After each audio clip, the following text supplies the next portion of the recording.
Está bien tirado. Está bien tirado. Sí, ahí con esto no puedo. Sí, Se escucha. Se escucha. Ah, que te preguntan la vez que tengo estaría bien, ahí algo como. Exacto.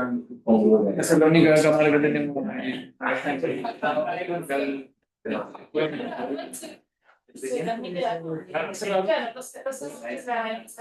Claro, o sea, me dio que. Mira, con esto pueden mover la cámara. Perfectamente motorizado.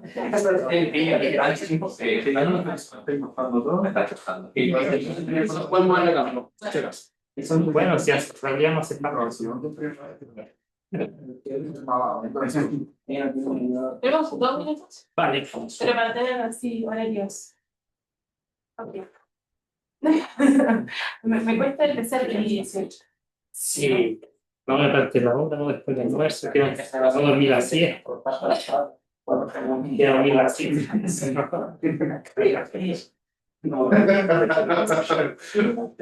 Hay que comprar.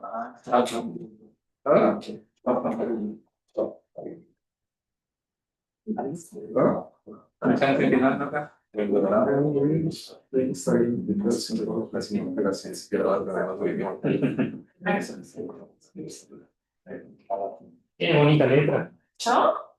Mejor que la mía. No sé. Capaz que es una manera. Sí, esa es la mía. Para la gente del Zoom, ¿se escucha bien? ¿Hay alguien conectado? Sí. Ah, hey. No sé si se escucha. ¿No se escucha? ¿Aló? Se mueve el micrófono. ¿Dónde está el micrófono? Ahí. Ah, arriba. Podría yo seguir intentando de sacar el aire, pero hay gente que nunca porque nunca.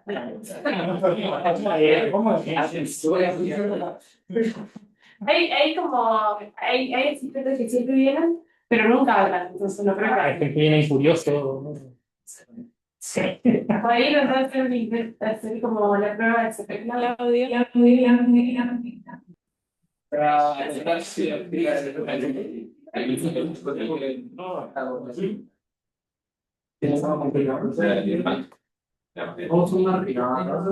Sí, sí.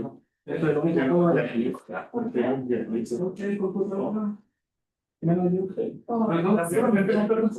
Bueno, empecemos. Ya. Empecemos. Español. En español supongo, ¿no? ¿Hablo español? Francés, no. Bueno, en español. Español. Hola a todo el mundo. Bienvenido.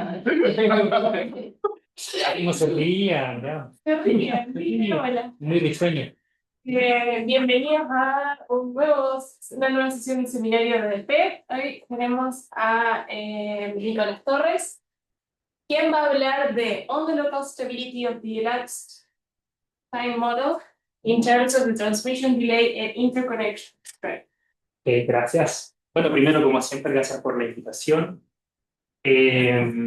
Bueno, como dice el título, vamos a hablar del modelo que se llama Elapsed Time, que, bueno, en estas presentaciones, no sé, para quien no lo ha visto, yo he hecho varias presentaciones sobre este modelo, pero le voy a decir Elapsed Time, que en español es tiempo transcurrido.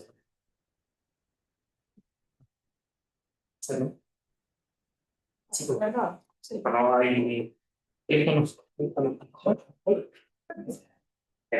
bueno, hay que chupar, ¿no? No sé. No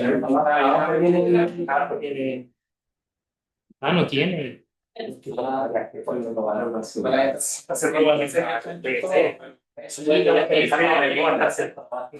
tiene nada.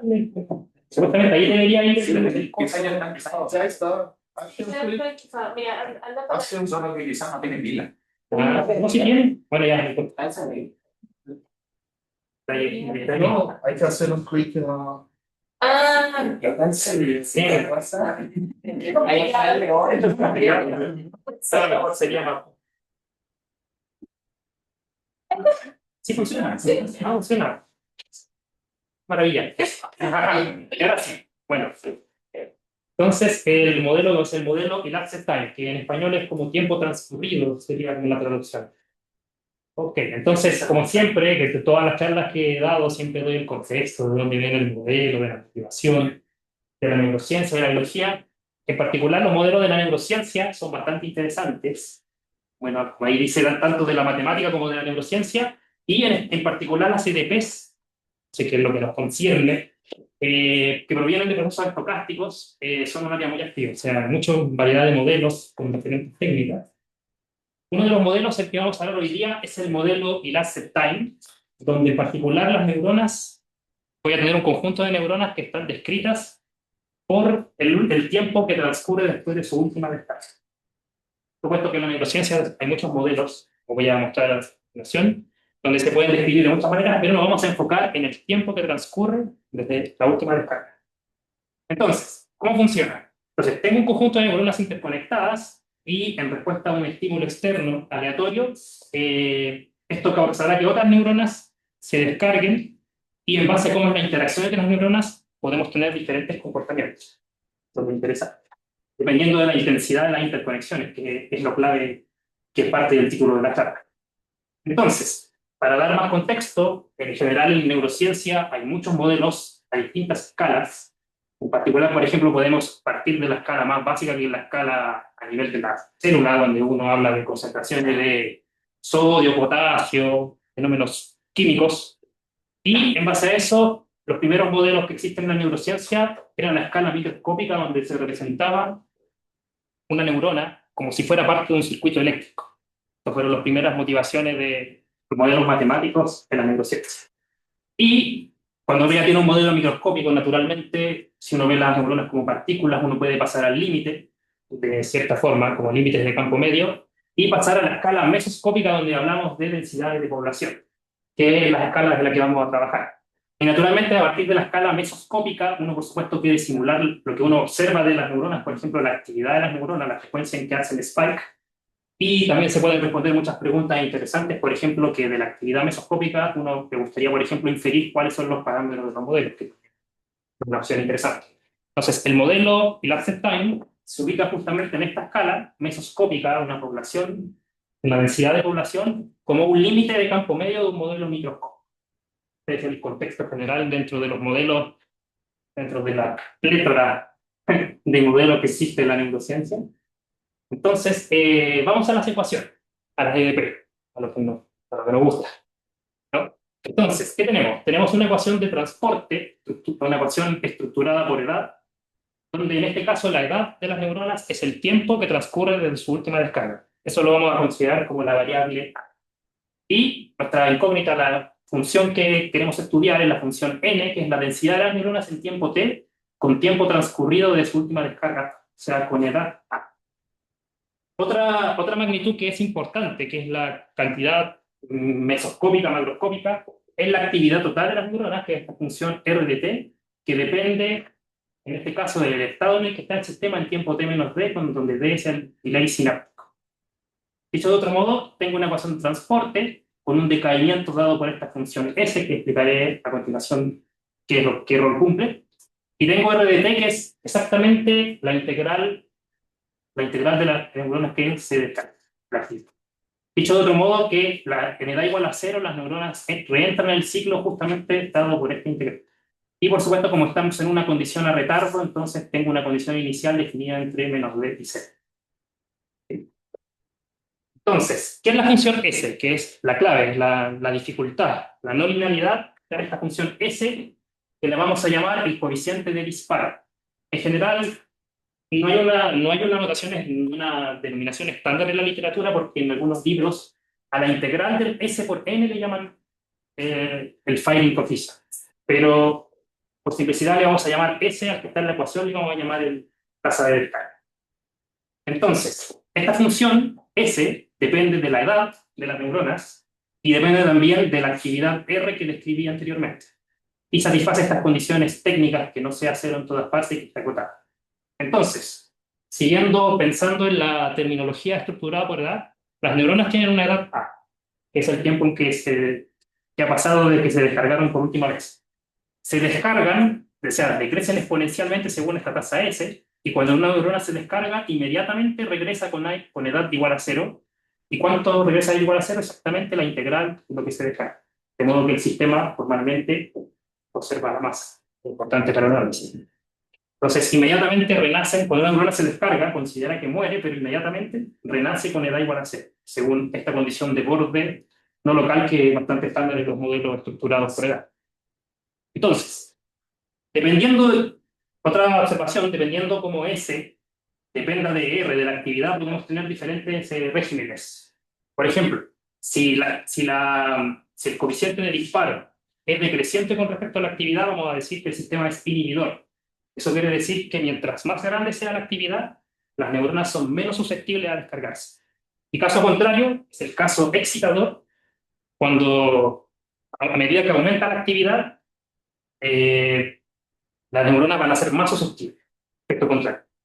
Por supuesto que esto es una simplificación, en realidad la monotonía de S con respecto a R puede ser variable, pero podemos suponer, simplificando, podemos suponer en promedio las neuronas son excitadoras o inhibidoras para simplificar el análisis. Y un caso, bueno, esto es más matemático, cuando la dependencia de S con respecto a la actividad total es pequeña, diremos que es el caso de no linealidad. O sea, es como una perturbación del caso no lineal. Entonces, tenemos que RDT es la actividad de las neuronas, que es esta integral, pero aquí depende del estado en que estaba el sistema en términos de, que es el delay sináptico. O sea, una neurona se descarga y va a tomar tiempo D en reflejarse en el resto de las neuronas, de acuerdo con este término que es de interacción que es. Sí. Aquí. Entonces, naturalmente el espacio donde uno considera las soluciones, estamos hablando de densidad y de probabilidad, entonces el espacio natural es de 1, y tenemos una condición inicial para el retardo, o sea, yo prefijo un pasado, digo, la actividad en el pasado vale prefijada, ¿sí? Sí, una pregunta. ¿A qué llama exactamente el tiempo de descarga para A positivo? Ah, ¿ya se descargó? Entonces, cuando se descarga inmediatamente, va a volver a edad igual a 0. Sí, pero ¿qué significa? Justo acabas de decirlo, cuando se descarga. ¿Qué significa descargarse en términos temporales? ¿Qué esto va a ser en tiempo finito? ¿Qué significa descargarse, digamos? En este modelo, considera, en la terminología estructurada por edad, como habíamos dicho, que la edad de las neuronas, comillas, es el tiempo que transcurre de su descarga. Cuando se descargan es cuando muere, siguiendo esa terminología. O sea, se mueren según esta tasa. Es como corresponde al término de muerte. Entonces, porque ya se descargó, entonces ya deja de contar, pero inmediatamente va a renacer, va a reaparecer con edad igual a 0, siguiendo exactamente esta integral. Se ha dicho de otro modo, si lo quieres ver de forma más abstracta, tú puedes considerar esta condición de borde como una delta de Dirac en 0, con una contribución positiva. Entonces estoy diciendo, las neuronas mueren con tasa S, pero solo renacen con edad igual a 0 según esta integral. Y si uno hace la cuenta justamente cuánto nace, la integral de lo que muere se conserva, que tiene esta propiedad. Entonces, descargarse siguiendo la terminología estructurada por edad significa decaer, morir, que está dado justamente por la función S. Ya, entonces una cierta densidad localizada se está descargando y ese es el proceso de muerte que tú estás... Esa tasa es variable, varía según la actividad misma del sistema, según la edad que hay, la edad en el sistema, que también depende del pasado. Depende del delay, del delay sináptico. Eso es, por eso tiene un término. Eso es. Entonces, este es el setting funcional del... ¿Sí? Pero el CD es fijo. Sí, es un delay fijo. Por supuesto que uno puede considerar modelos más generales. A ver si puedo escribir aquí. Sí. Si puedo escribir aquí. En realidad, claro, yo dije que RDT es la actividad, pero ustedes de forma más general se puede considerar lo siguiente. Entonces, uno puede suponer que nuestra función S depende de x de t, que será la actividad total, y x de t es una función de R de t. Entonces, en este caso tenemos varios casos, valga la redundancia. Entonces, por ejemplo, en el caso donde x de t es proporcional a R de t, Por ejemplo, en este caso decimos que es transmisión instantánea. Eso quiere decir que la actividad total es exactamente el flujo de neuronas que se descarga. Y el caso que nosotros queremos estudiar es esto, ¿no? Cuando tengo R de t menos d, o sea, depende del flujo de neuronas, pero a tiempo t menos d. Bueno, por supuesto, tomamos j igual a 1 por simplicidad, porque podemos escalar las cosas. Y también uno puede tener una dependencia más continua. Por ejemplo, uno puede tener, por ejemplo, lo siguiente. Puedo tener una dependencia, una convolución con una función alfa. Eso quiere decir que dependo del pasado, pero de forma promediada de acuerdo a un kernel dado. Entonces, formalmente, si ustedes toman aquí alfa, una delta de Dirac, recuperan los modelos de ataque. Entonces, por simplicidad, nosotros nos vamos a enfocar en este caso, que es el delay discreto. Pero ustedes pueden considerar también delay continuo, y ahora consideramos esto como nuestra actividad total y R de t nuestro flujo de neuronas que se descarga. Pero por simplicidad, a ambas le voy a decir la actividad porque simplemente es como proporcional. Entonces, para hacerlo más simple, pero eso es. Sí, al principio quizás puede ser un poco lento de digerir el modelo, pero esencialmente simplemente tenemos transporte, un decaimiento no lineal dado por la función S y con una condición de borde no local dada por esto. Eso es. Entonces la dificultad está justamente en la interacción que da la función S. Entonces, los estados estacionarios. Entonces, una cosa sencilla, uno primero que uno hace, se pregunta cuáles son los estados estacionarios y corresponde simplemente a resolver este EDO. En este caso, si uno fija R en el equilibrio, entonces yo simplemente resuelvo la EDO, simplemente una exponencial, y ahora para determinar cuánto vale el R de equilibrio, hay que imponer la condición de que la masa sea 1, y uno tiene que resolver esta ecuación escalar, que es R por I de R, donde I de R es 20. Entonces, dependiendo de cómo sea S, uno puede tener una única solución, por ejemplo, en el caso inhibidor, siempre existe un solo equilibrio, o en el caso cuando la dependencia de S con respecto a R es pequeña, o sea, es una no linealidad débil, también se tiene un único equilibrio, pero en los casos excitadores, por ejemplo, puede haber múltiples soluciones, según de cuántas veces uno corte el 1 en esta función R por I de F. En este caso, entonces, antes de pasar al análisis, un poco la motivación del modelo, en realidad, como había dicho al principio, este modelo se puede ver como un límite de campo medio de un sistema microscópico. Entonces, uno considera que uno tiene un conjunto de neuronas que están conectadas todas con todas, y uno puede suponer de que las edades, o sea, el tiempo interspike entre dos de la neurona pi, o la décimo spike de la neurona pi, sigue un proceso de Markov trozos. Entonces, donde el tiempo de la neurona de la edad progresa a la misma velocidad que el tiempo, eso es normal, el tiempo t global se mueve a la misma velocidad con el A. Y que, o sea, en los tiempos interspike, y cuando una descarga ocurre, este tiempo se resetea a cero, que es el proceso microscópico. Estoy viendo como neurona a neurona. Entonces, si estos tiempos interspike, el caso más sencillo es suponer que siguen una distribución de Poisson, que es con un tiempo exponencial, que la siguiente descarga uno sería, a nivel microscópico uno supone que es un tiempo exponencial, más o menos, y el parámetro es justamente la función S, ¿no?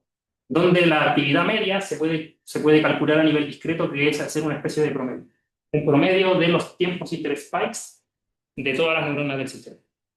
Entonces, bueno, la cosa es que uno puede rescalar el parámetro, tomar límite, tomar una cantidad infinita de neuronas, lo que puede ser razonable o no, porque las neuronas no son infinitas, pero uno tiene un límite de campo medio, o sea, una simplificación. Y uno esperaría que la esperanza de la actividad justamente se pareciera a la integral de S por N, que es justamente la condición de Born. Entonces, en nuestro caso en particular, nuestra actividad se va a parecer a R de t menos d. Y tenemos el modelo elapsed time. Eso es como la conexión que existe entre el modelo microscópico y mesoscópico. ¿Sí? ¿Genera K y delta? K es como el número total de neuronas. ¿Y delta? El delta es un parámetro que tomo como un promedio con un kernel, por ejemplo una gaussiana, y hago tender el delta a cero. Tomo una gaussiana con varianza tanto y hago tender la varianza cero. La cosa es que en el límite, que en realidad es una simplificación igual fuerte de estos modelos, es que yo sumo que están conectadas todas con todas, entonces al final uno espera que esto se vuelva independiente, ¿no? Y la esperanza sería simplemente esta integral. Estoy simplificando mucho, pero es para dar la idea de dónde viene este modelo desde el punto de vista militar. CX es la versión natural del problema. O sea, el Es como si yo calculara, tengo mi frecuencia de spikes, si yo cuento, ya en estos tiempos tuve tantos spikes, estas neuronas, y tomar un promedio de, haciendo la cuenta de cuántas neuronas se descargaron en una ventana de tiempo T más delta T. Y después voy a pasar ahí.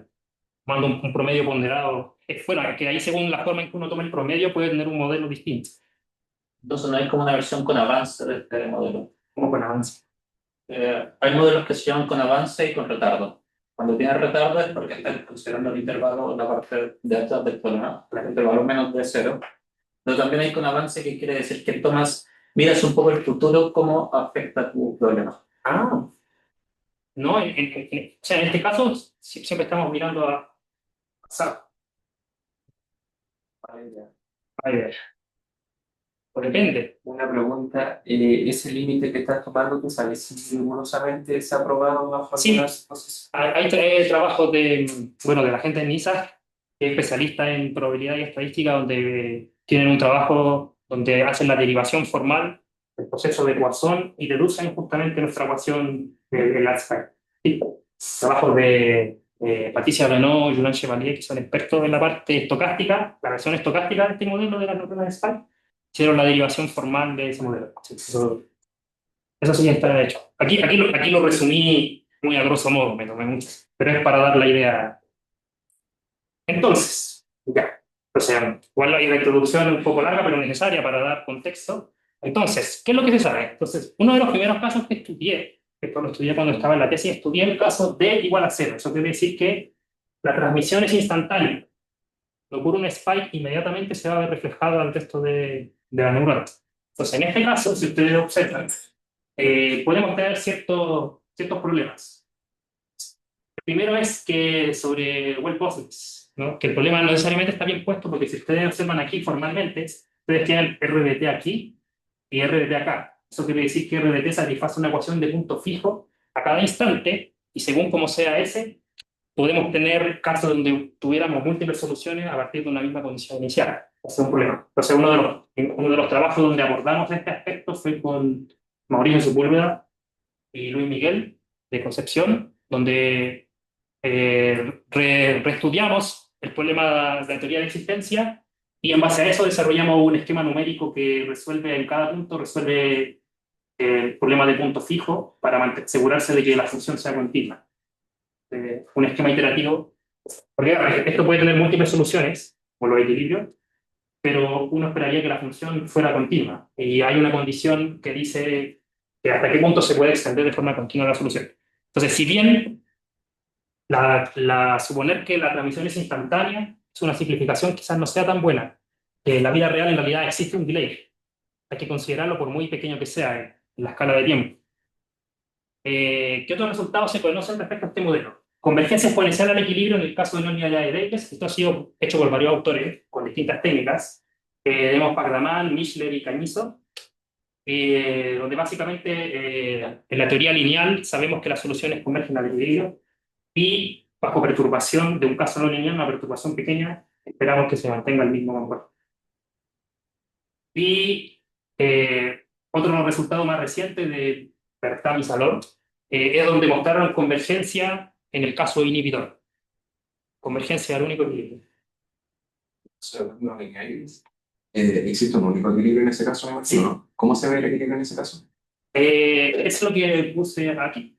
Entonces tú resuelves, escribes el equilibrio que tiene este perfil, que es R por una exponencial, y resulta que en el caso de interconexiones débiles, esta ecuación tiene una única solución. Pero no es más explícita que eso. Nada más que eso. Claro, hay que resolver esta ecuación escalar. Claro, está dicho de forma semi-implícita, ¿no? Si tú conoces R, conoces cuál es el perfil de L. Pero claro, para calcular R tiene esta fórmula que puede ser complicada. O sea, para alguna S quizás hay una forma más fácil, pero en general esa es la solución. Dices, en estrella de A igual a esas conexiones con la intervalo entre 0 y A, no sé. 0A, sí, creo que me dije. Ups, 0 ya. Es la primitiva de la S, porque, bueno, resolverla de 2, sí. Me fue. Ese perfil se puede dibujar en función de A. Sí. Normalmente, bueno, ahí dice que decae, es una cosa que decae constantemente. Bueno, ahí sí, voy a buscar ejemplos. Si uno tiene un periodo refractario, por ejemplo, si la S es cero en un intervalo pequeño, o sea, pero el perfil es siempre como una cosa de texto. Entonces, y otras cosas que se saben en el caso d igual a cero es que existen soluciones periódicas con discontinuidad de salto en el caso excitado. Ese es un trabajo que hice durante el tesis. Que se puede construir poco a mano, escogiendo una S y una función que como monótona a trozos, que en realidad este problema en realidad es general, no es bueno en el sentido de que justamente tiene problemas con la teoría de existencia. Puede haber múltiples soluciones. Por ejemplo, en el caso inhibidor no hay problema. Uno siempre tiene una identidad contra una función positiva decreciente, entonces en ese caso no hay ambigüedad. Pero en el caso excitador sí pueden aparecer múltiples soluciones a partir de un mismo N0. Bueno, es bueno. Entonces, eso refuerza la idea de que necesitamos fijar un pasado para tener una única solución. Si es que yo pongo retardo, evito todo este problema, porque ahí voy a tener ya prefijado quién es R de t menos d en R de t en menos d0, o aquí en la integral, lo tengo prefijado, entonces me evito el problema que tiene el caso de igual a cero. Entonces, si bien sonaba como simplificación razonable, acarrea esos problemas. Necesitamos el pasado. En el caso de igual a cero, para el caso de unidad, si hay unicidad o tampoco. Sí, es unicidad. Funciona. Y además hay convergencia al único tiempo, que fue lo que echaron. Yo lo había demostrado para un caso particular de S, pero después ellos lo lograron demostrar para una S general. ¿Sí? ¿Hay una noción de entropía para esta ecuación? Sí, exactamente. Sí, la ecuación estructurada por edad, el caso lineal, sigue la teoría de entropía. Perfecto. Sí. Y la afirmación es que entonces hay un único equilibrio en esa entropía. No. ¿Cómo? Lo que pasa es que en el caso que tenía entropía normalmente aparecen los equilibrios que son como los estados de máxima entropía. Sí. De máxima entropía. ¿Qué entiendes por entropía? Creo que ahí estamos. O sea, bueno, Es que para la entropía para mí, que según la teoría estructurada por edad, son funcionales de esta forma. Si uno piensa en la teoría lineal, son funcionales que uno tiene una cosa de este estilo. Donde h es una función convexa que depende del cociente entre n y el equilibrio. Y para toda función convexa, la teoría estructurada por edad lineal dice que esta familia es decreciente en función del tiempo. Bueno, si uno toma h la identidad, en este caso no tiene la conservación de la masa. Uno también puede tomar, por ejemplo, la norma L1, o sea, el valor absoluto, y uno demuestra usando desigualdad de Poincaré que decrece exponencialmente. Pues esto, para los matemáticos, la entropía decrece, ¿no? Suena un poco raro. Lo miramos como al revés, ¿no? Es que el problema, vemos en realidad el problema dual, que es un problema a tiempo reverso. Entonces, por eso no. Pero sí, tiene una estructura de entropía. De hecho, en el caso inhibidor no lineal, es uno de los pocos casos donde da justo la buena suerte de que uno encontraba una entropía, cosa que en general no hicieron. Se dio justo la buena suerte. Eso es el caso de igual a cero. Sí. Ahora, vamos a la ecuación lineal, que es lo primero razonable que uno intenta entender cuando se estudian estos modelos. Entonces, por ejemplo, si nosotros fijamos R en nuestro coeficiente de descarga S, entonces tengo una ecuación lineal que, en este caso, de forma conveniente, la vamos a escribir como si fuera una ecuación en el espacio de las medidas, una IDO abstracta, en el espacio de las medidas, siguiendo este operador. En este caso, la condición de borde la incluí como una delta de Dirac, que me da igual a cero, en realidad por eso trabajo con las medidas. Entonces, aquí se ve claro lo que decía yo, que las neuronas mueren con tasa S, según, y la única forma de que crezcan es con edad igual a cero. Solo aparecen individuos nuevos en edad igual a cero, y es justamente la integral de esto, la que se ve la base. Entonces, en este caso, según la teoría de semigrupos, ¿no? Este operador de aquí forma un semigrupo de Markov en las medidas extremas. Entonces, ¿qué sabemos? ¿Qué sabemos sobre el caso lineal? Sabemos que en este caso, si la S satisface la condición de las cotas que había mencionado al principio, este problema tiene un solo equilibrio que tiene masa 1 y que la norma n de t al equilibrio converge exponencialmente en norma L1 y está bien caracterizado dependiendo de la distancia al equilibrio por una constante. Y la actividad converge a la actividad de equilibrio exponencialmente cuando el tiempo es finito. La teoría lineal exacta. ¿Formas de demostrar este resultado? Muchas. tenemos el método de entropía, se puede demostrar con el método de entropía, como ya sugerido. Se puede demostrar con la teoría del Dublin, que tiene que ver con la teoría de los semigrupos de Markov. Si yo demuestro que este semigrupo tiene una propiedad de minorización, si en algún tiempo yo estoy acotado uniformemente por una medida dada, entonces eso va a implicar que el semigrupo converge exponencialmente al único equilibrio. Y también hay argumentos, se puede aplicar la teoría espectral también, que es un trabajo que realizó Mischler, y se puede elegir. Claro, unos quizás sean más precisos que otros, y a lo mejor uno está interesado en saber qué tan óptimo es el C o el mu, también se puede ver, dependiendo de las condiciones. Entonces, primera mejora. Siguiendo la idea del caso instantáneo, podemos demostrar que también lo mismo ocurre en el caso con retardo. Entonces, si la función S es suave, Cauchy, las condiciones típicas, satisface la condición de las cotas, entonces tengo un nivel de no linealidad, digamos, la derivada de S con respecto a R, si es suficientemente pequeña, voy a tener un único equilibrio y voy a tener una convergencia exponencial, tanto para la actividad como para la densidad N, y lo interesante es que esa constante es para todo delay.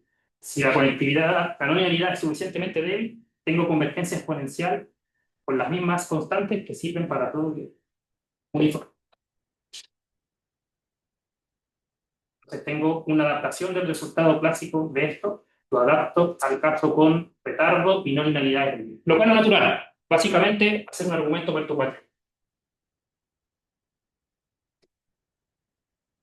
Entonces, eso es como un primer paso, lo que uno haría naturalmente, perturbar el caso lineal y ver que se mantiene la convergencia.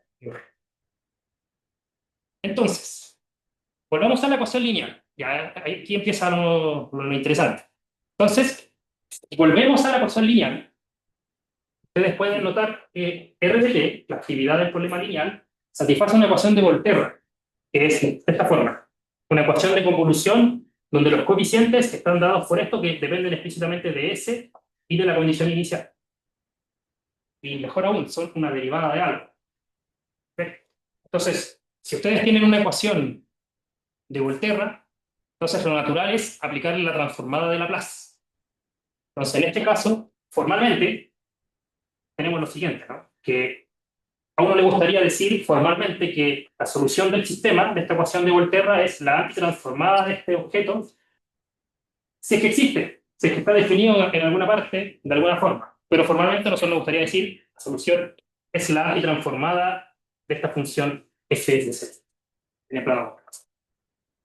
¿Sí? Entonces, ¿qué sabemos? Siguiendo la teoría de las ecuaciones de Volterra nos permite caracterizar con la transformada de Laplace comportamiento asintótico de esta ecuación según los polos de la función f. Entonces, si consideramos la ecuación de Volterra, donde nuestros coeficientes son L1 log de variación acotada, que es la regularidad estándar que se le pide a estas cosas, y tengo cierta condición de decaimiento de orden exponencial para los coeficientes g y h, entonces nuestra función f, que es justamente esta función de acá, es una función meromórfica definida en un semiplano del plano complejo con un número finito de polos en esa región. Y en particular, tenemos una descomposición asintótica en función de los polos. Eso quiere decir que mi solución se va a descomponer como exponencial por un polinomio más un término de una cola de orden exponencial también. Donde alfa tiene que ser mayor o igual que el alfa 0, que es donde está definida la f, donde sabemos que es meromorfa, y el polinomio sabemos que tiene grado 1 menos del orden del polo. O sea, tenemos una descomposición bastante precisa según los modos que nos dan los polos de la función f. Entonces, esto es bien clásico este enfoque, va muy bien con la ecuación integral, le aplicamos Laplace y tenemos una caracterización más o menos precisa de cuánto converge o cuánto diverge según la exponencia. Entonces, una forma de demostrar, alternativa de demostrar la convergencia del caso lineal, es justamente probar que no tengo polos con parte real positiva. Eso se puede demostrar. Entonces, incluso ustedes pueden numéricamente estudiar esta función meromorfa y tratar de estimar más o menos cuánto debería ser la tasa de convergencia resolviendo esa ecuación en el plano complejo, buscando polos. Voy a hacer una aproximación. Entonces, con toda esa motivación en mente, Usando esa misma idea de la ecuación de Volterra, lo que vamos a hacer es linealizar en torno al estado estacionario, que era el título de la charla. Ahora sí, recién vamos a llegar a estudiar la estabilidad local del equilibrio. Entonces, debo decir que primero linealizar no es tan simple, porque la linealización tiene una S que depende de la R, pero la R también depende de la L. Entonces, la no linealidad igual es difícil de tratar, incluso si yo linealizo. Entonces, me gustaría saber qué pasa en el problema linealizado del problema estructurado por edad no lineal. Pues en este caso, si ustedes linealizan, bueno, esto se queda igual porque es la parte de transporte, esto es S por N, que también sigue siendo lineal, y aquí está la derivada de S con respecto a R y nos aparece justamente el retardo, ¿no? Donde mi condición de borde está dada por esta integral, pero ahora nos aparecen estos dos términos que tienen el T menos D. O sea, es casi igual al problema lineal de verdad, o sea, dejando el R, pero nos aparecen los términos que provienen del retardo. Entonces la idea es estudiar el comportamiento asintótico de este problema linealizado.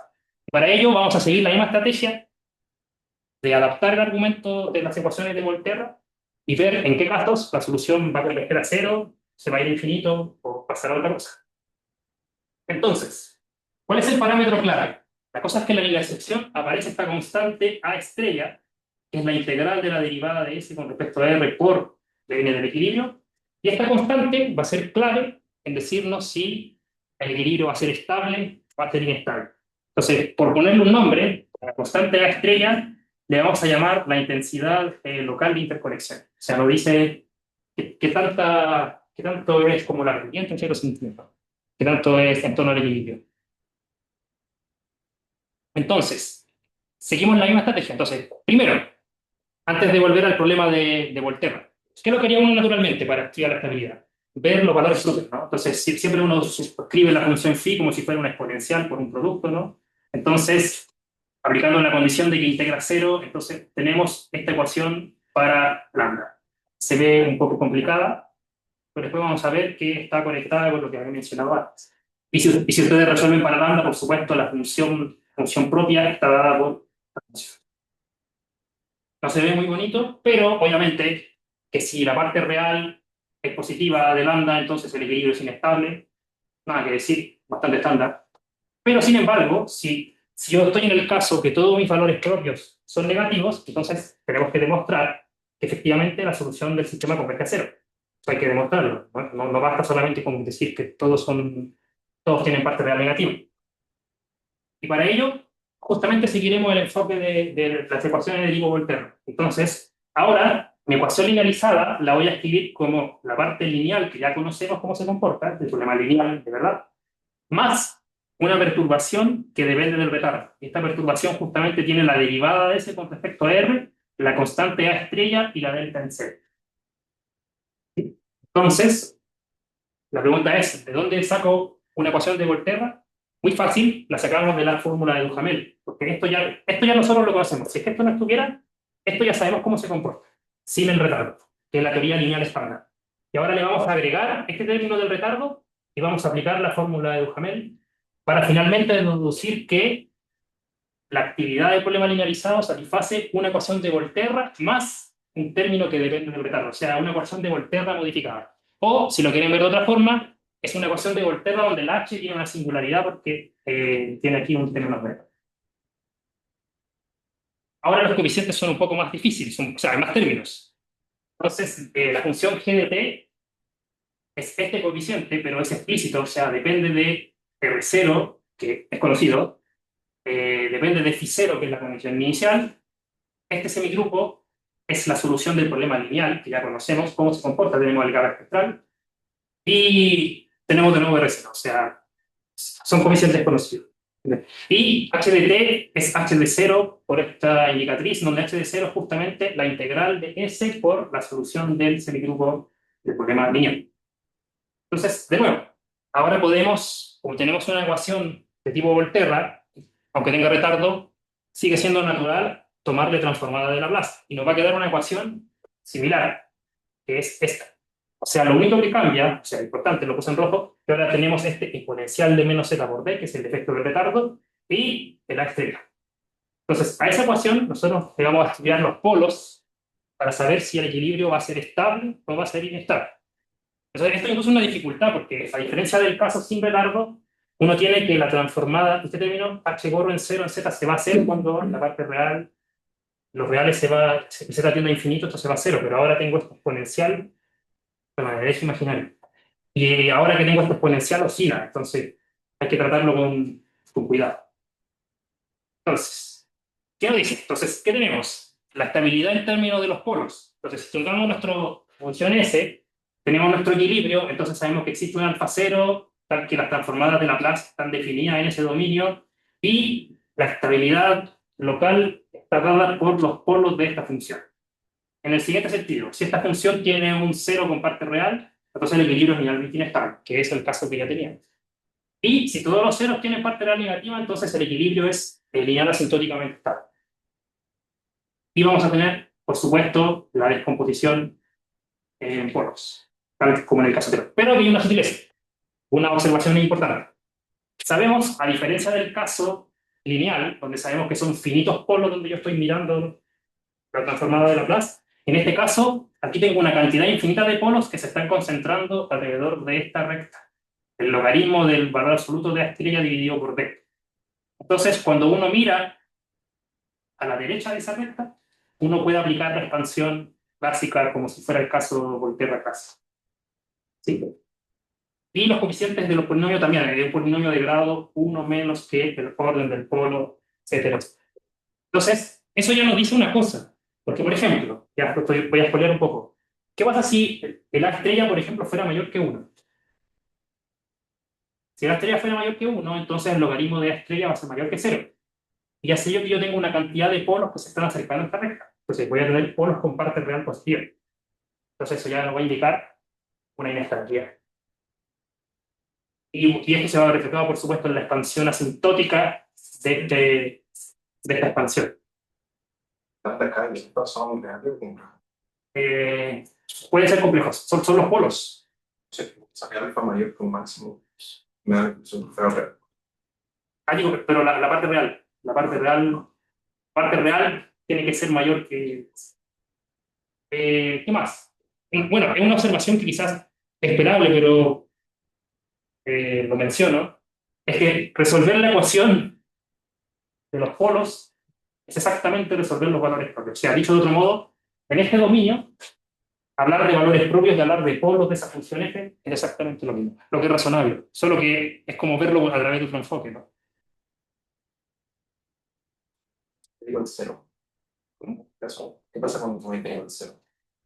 ¿En dónde? En el mismo termo, si trato de tomar el linealizado alrededor de, en el caso de d igual 0.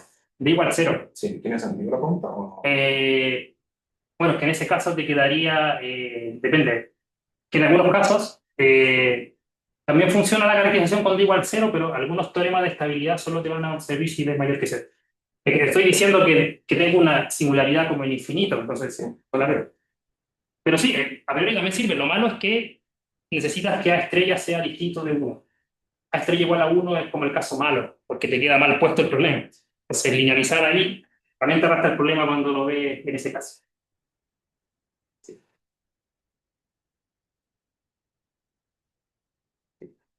Entonces, luego de todo este camino que he ido explicando, ¿no? De los polos, de Volterra, de la motivación, entonces tenemos el siguiente criterio de estabilidad en función de la estrella, que es la constante que le llamé de interconexión local, y el delay tenemos lo siguiente. Primero, si la pendiente del 1 partido por i, que el i de r era la función que uno usa para calcular el equilibrio, r por i de r igual 1, si esta función tiene una pendiente mayor que 1, entonces, claro, si la pendiente de algo si la pendiente de algo es mayor que 1, eso ya sugiere inestabilidad, ¿no? Como si hubiera ciertas iteraciones. Por una cosa similar. Si la pendiente de corte de la función 1 partido por i es mayor que 1 en el equilibrio, va a ser inestable. Es razonable con los sistemas discretos, ¿no? Si el sistema corta con una pendiente mayor que 1 y no itera, se va a alejar del equilibrio. Para todo delay d mayor que 0. Es importante. Ahora, segundo, si el valor absoluto de A estrella más esta integral del H0 es el coeficiente de la ecuación de Volterra, es menor que 1, entonces el equilibrio va a ser estable asintóticamente para todo delay mayor o igual que 0. Esto en particular contiene el caso de interconexiones débiles, porque si la derivada de S con respecto a R es pequeña, entonces la estrella va a ser pequeña. Entonces, en ese caso, obviamente coincide. Ya sabemos que en ese caso teníamos convergencia global, y en ese caso también tenemos, bueno, lo decimos de aquí, pero localmente. Y tercero, si A estrella tiene valor absoluto mayor que 1, entonces el equilibrio va a ser linealmente inestable para todo D mayor que 0. La razón es lo que mencioné. Como sabemos que tenemos valores propios que se acercan a la recta logaritmo de A, valor absoluto de A estrella, dividido por D, entonces como tengo acercándose a algo con parte real positiva, tenemos listo, tenemos un polo con parte real positiva y el equilibrio va a ser bien.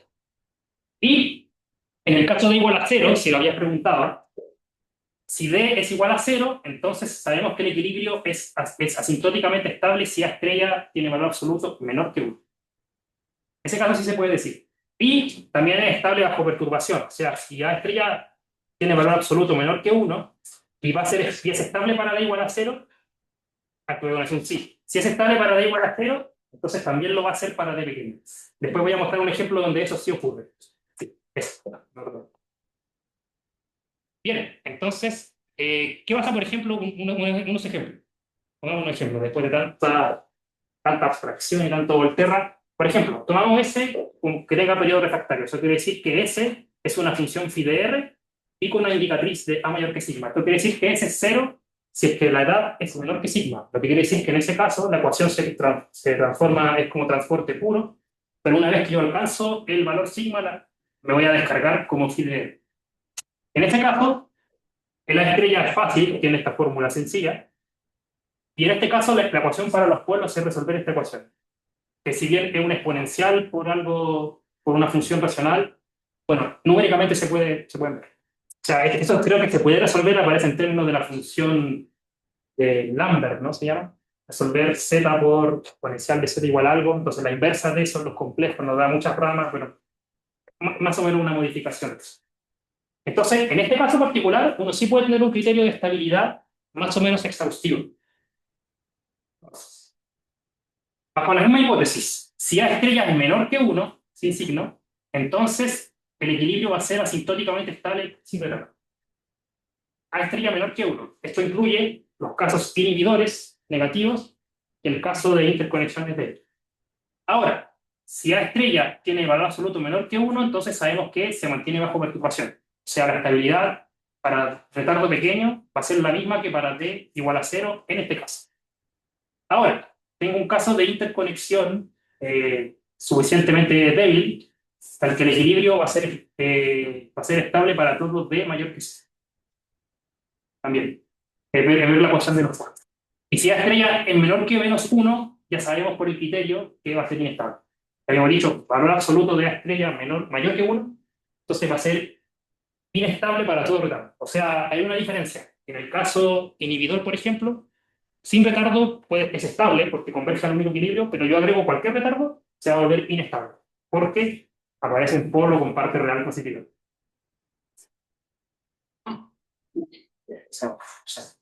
Y también tengo estos casos, los casos intermedios. Tengo el que va a ser inestable para cuando D es mayor o igual que 0, si es que A estrella es mayor que 1 en este rango, y para D igual a 0 va a ser linealmente inestable. Bueno, algunos ejemplos. Vamos con las peculiares. Entonces, por ejemplo, aquí tenemos un diagrama de bifurcación para el caso de igual a 0, donde tenemos que el azul significa que es estable con A estrella menor que 1, el rojo significa inestable con A estrella mayor que 1, y el verde estable, pero con A estrella mayor que 1. Solo como un trabalenguas, pero cuando D es mayor que 0, todo lo que no sea el azul va a ser inestable. Aquí hay un zoom alrededor de la bifurcación, aquí observamos que hay un cambio de estabilidad donde bifurca, y aquí también observamos un comportamiento similar. Entonces el diagrama de bifurcación numéricamente, pero otro ejemplo, el caso aquí donde simplemente cambia la estabilidad, pero no cambia el número de equilibrios. Entonces pasa de ser estable, ser inestable, y luego vuelve a ser esto. En el caso de igual a 0. Obviamente cuando agrego el retardo, todo lo que tenga estrella mayor que 1 se vuelve inestable. Entonces, un ejemplo numérico fácil. Entonces, nuestro criterio no es exhaustivo porque no cubre todos los casos. Entonces, por ejemplo, si A estrella tiene valor absoluto menor que menos 1, yo impuse una condición que A estrella más algo sea menor que 1. Entonces, en ese caso, puedo armar un ejemplo numérico donde la estrella es menor que 1, pero este término es mayor que 1. Entonces, no está cubierto por el caso que yo he explicado. Si esto fuera menor que 1, ya sabemos que es estable. Entonces, tengo un caso intermedio que se me escapa de mi texto. Entonces, en ese caso, podemos calcular numéricamente la parte real del valor propio dominante, o sea, el polo que tiene mayor parte real, mayor parte real. Entonces, en este caso, observamos que hay múltiples cambios de parte real negativa a positiva. O sea, eso quiere decir que voy a cruzar muchas veces, voy a cambiar de estabilidad muchas veces, voy a pasar de ser estable para D pequeño, luego tengo una primera parte real positiva, o sea, voy a cruzar los reales, o sea, voy a tener una bifurcación de Hopf, y luego aquí voy a cambiar múltiples veces hasta que voy a ser inestable para D grande. Costó un mundo hacer ese diagrama, pero es verdadero. Es que como es la parte real, el polo puede cambiar, entonces por eso me salen esas puntas, ¿no? Bueno, si alguien se lo pregunta. Por ejemplo, veamos un ejemplo numérico. Cuando A estrella es menor que 1, cuando tomo retardo 0,01, por ejemplo, si yo me paro cerca del equilibrio, obviamente que el criterio de estabilidad me da que converjo al equilibrio. Bien. Pero, incluso siendo el único equilibrio, si es que yo me paro lejos del equilibrio, me voy a una solución periódica. O sea, en este caso, si bien tengo un solo equilibrio, es estable, como es el factor global, y aún así aparecen soluciones periódicas. Lo cual es razonable, es como una especie de feedback, ¿no? Si es que la actividad crece, va a haber un efecto de que vuelva a crecer, entonces me genera ciclos como de feedback positivo, de feedback negativo. Otro ejemplo, si yo tomo B igual 0,05, en este caso, por ejemplo, yo tomo una perturbación cerca del equilibrio, y si bien al principio se va a ver que está cerca, si uno lo deja lo suficiente tiempo, se va a alejar y luego voy a ver soluciones periódicas. Se ven aquí. Obviamente que si yo tengo un polo con parte real positiva y el D es más grande, eso quiere decir que me voy a demorar más en diverger, pero diverjo de todos modos. No estoy dividiendo por dentro, entonces el polo se me va a hacer más chico, pero va a seguir teniendo parte real positiva. O sea, en este caso se ilustra muy bien ese ejemplo. Otro ejemplo interesante es un ejemplo donde hay estabilidad, donde tengo tres equilibrios y calculo sus constantes de interconexión. Entonces, voy a tener que, por ejemplo, para retardo 5, el 1 y el 3 van a ser estables y el del medio va a ser inestable. Y tengo comportamientos diferentes. Por ejemplo, en este caso, si yo me paro en R0, 0,30, me voy al equilibrio bajo. Pero sin embargo, cuando tomo 0,35, estoy oscilando tengo soluciones periódicas que son discontinuas, o sea, el perfil asintótico tiene saltos, y es como si la solución quisiera estar tanto en el equilibrio bajo como en el alto. Y aquí hay el video que era para terminar, sí. Pues ahí tenemos un ejemplo donde el verde significa el equilibrio alto, el rojo es el equilibrio bajo, y el azul es la... Ah,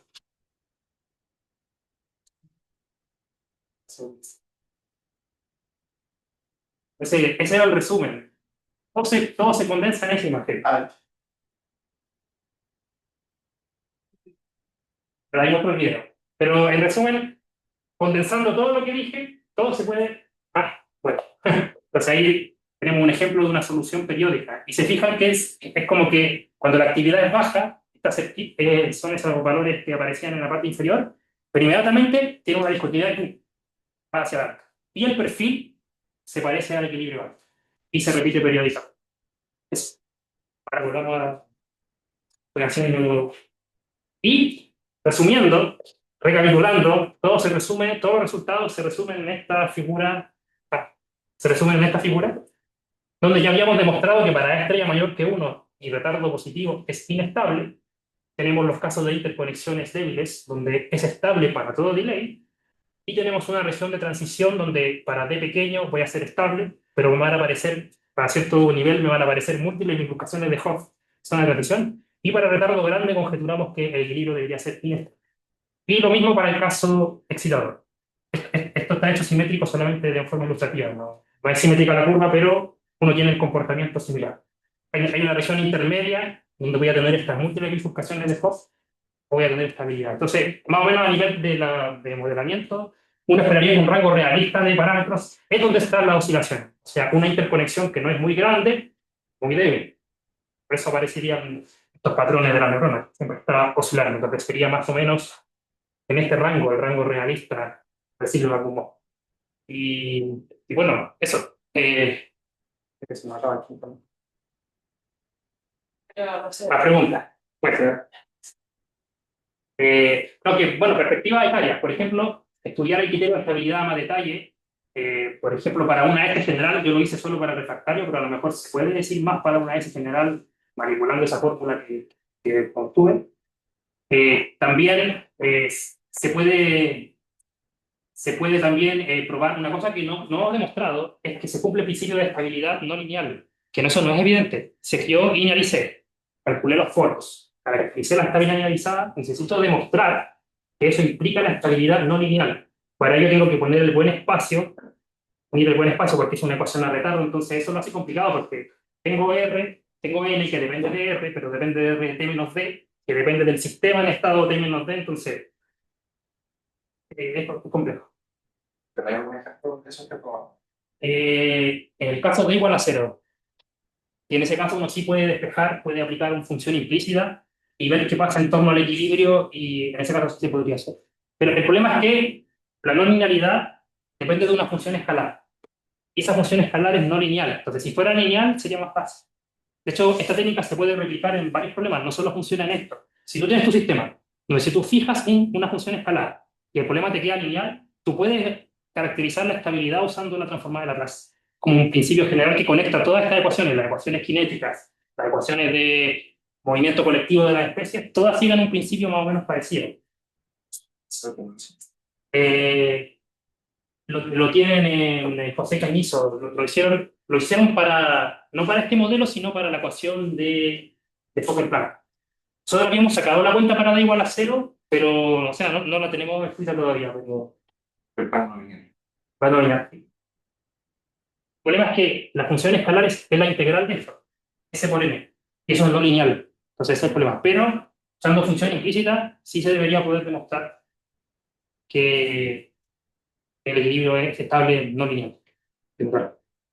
Y bueno, otra pregunta son las soluciones periódicas. Si la solución periódica que encontramos es única, o si en realidad hay más soluciones periódicas que son inestables y no las vemos, y también estudiar con más detalle lo de las bifurcaciones de Hopf. Lo observamos numéricamente, pero formalizarlo sería importante. Y bueno, ¿qué sería? Bueno, desde el punto de vista biológico lo mencioné, que era como el rango intermedio, y eso sería, bueno, los pseudoequilibrios, no hay tiempo de explicarlo, pero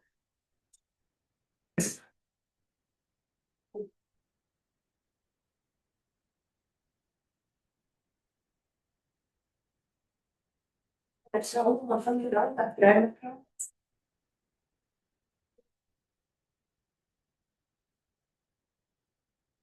por ahí algo no me quedó tan muy claro y es de qué manera para igual a cero simplifica la crisis.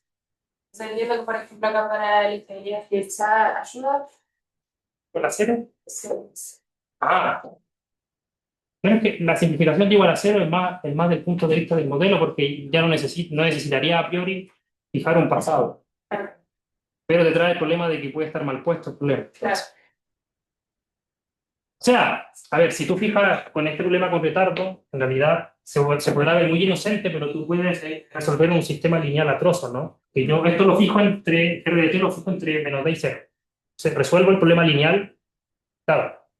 Y de eso resuelvo el siguiente problema lineal. Entonces, ahí ya se complica, porque va a depender de lo que venía de antes y lo que venía de antes.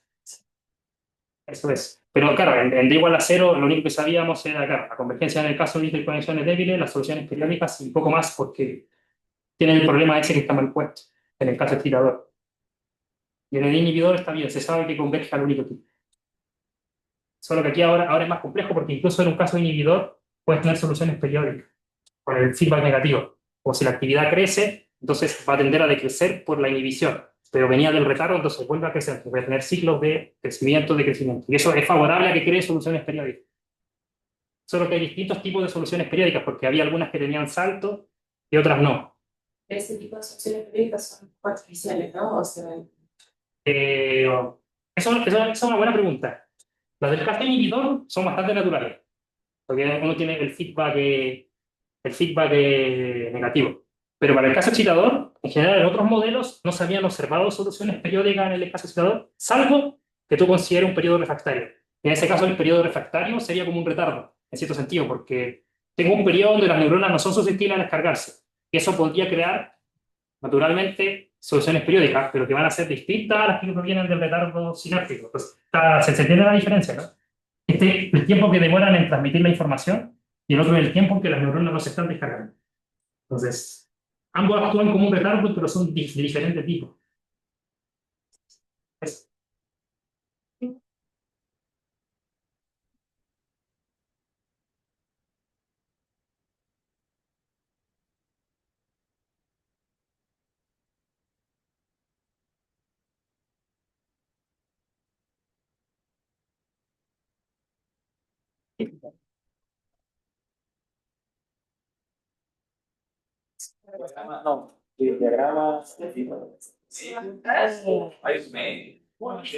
No, diagrama.